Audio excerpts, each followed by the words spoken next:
ઉત્તર પ્રદેશની અંદર એક બંધ દુકાનના રજિસ્ટર એડ્રેસ ઉપર 6 જેટલી સરકારી બેંકોએ 3000 કરોડ રૂપિયાની લોન આપી દીધી છે.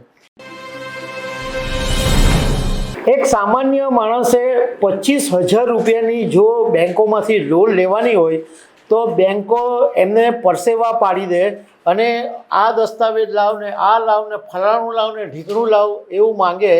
અને એક એવો કિસ્સો સામે આવ્યો છે, તમને ગુસ્સાથી તમે લાલચોળ થઈ જશો.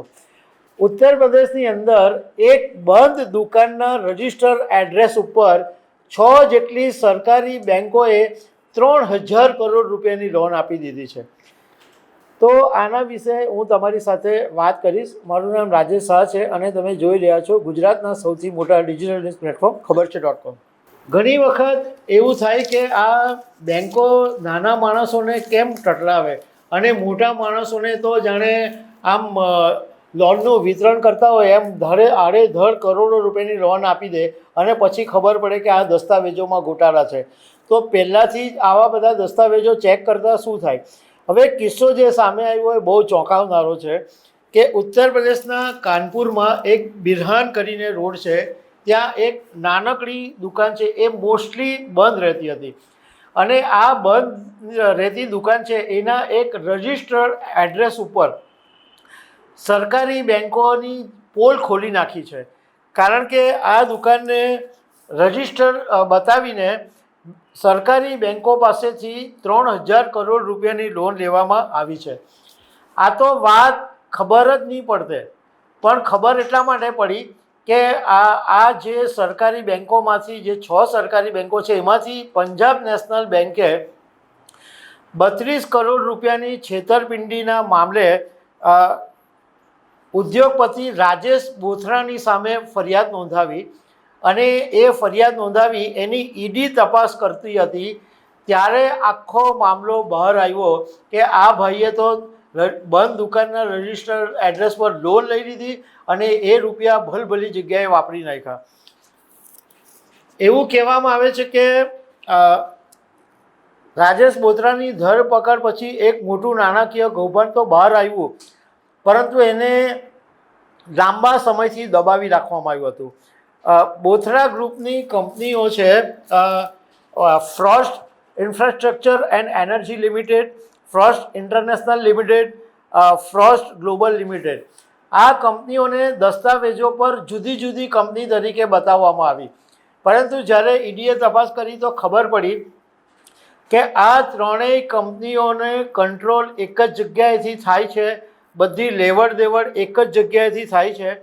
અને આ જે કાનપુરના બિરહાના રોડ ઉપર બંધ દુકાનનું જે એડ્રેસ હતું એ ફ્રોસ્ટ ઇન્ફ્રાસ્ટ્રક્ચર એન્ડ એનર્જી લિમિટેડના નામ પર હતું.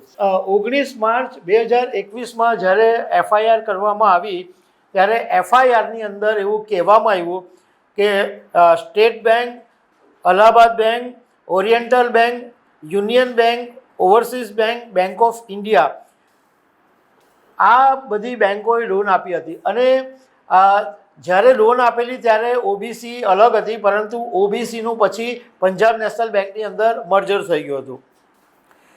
આ આખી જે તપાસ છે એ સીબીઆઈના પોલીસ અધિકારી સંજય શર્મા કરી રહ્યા છે.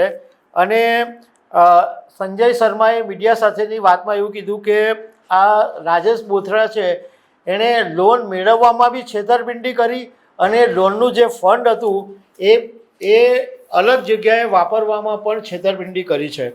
એણે ખોટા ખરીદ વેચાણના વ્યવહારો બતાવી દીધા અને બધું જ માત્ર કાગળ પર, કોઈ કંઈ ખરીદી બી નહીં, વેચાણ બી નહીં, માત્ર બધું ઓન પેપર.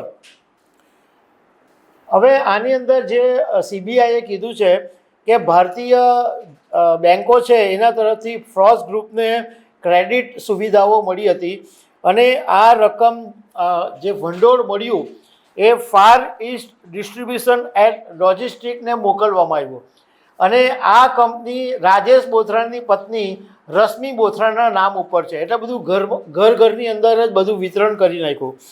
એ પછી આ રશ્મિ બોથરાની કંપનીમાંથી ઇનવોઇસ દ્વારા લેવડ દેવડ બતાવવામાં આવી અને પૈસા દુબઈની લેન્ડમાર્ક ઇન્વેસ્ટમેન્ટ શિપિંગ સુધી પહોંચી ગયા અને એ દુબઈથી પાછી એ રકમ ભારતમાં અનેક એવી સ્ટાર્ટઅપ કંપનીઓમાં ઇન્વેસ્ટમેન્ટ તરીકે બતાવી દેવામાં આવ્યા, જેમાં Swiggy, Faasos, BlueStone, Sugar cosmetic, HomeLane, beer cafe,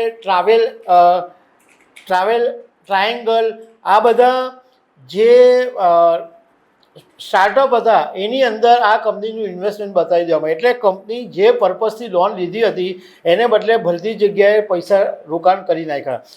અત્યારે માત્ર પીએનબીએ જ એક્શન લીધું છે, બાકીની બેન્કો અત્યારે ચૂપચાપ બેઠેલી છે. પણ હવે આ સીબીઆઈની તપાસ આગળ વધી રહી છે તો કદાચ બેન્કો પણ સામે આવે.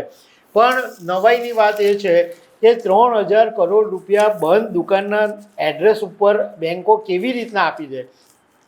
કોઈ અધિકારીને તપાસ કરવાની ફુરસદ બી નથી કે આ એડ્રેસ બંધ છે, ચાલુ છે, અને આપણે એક 25,000ની લોન લેવી હોય તો આપણને ફીન લાવી દે.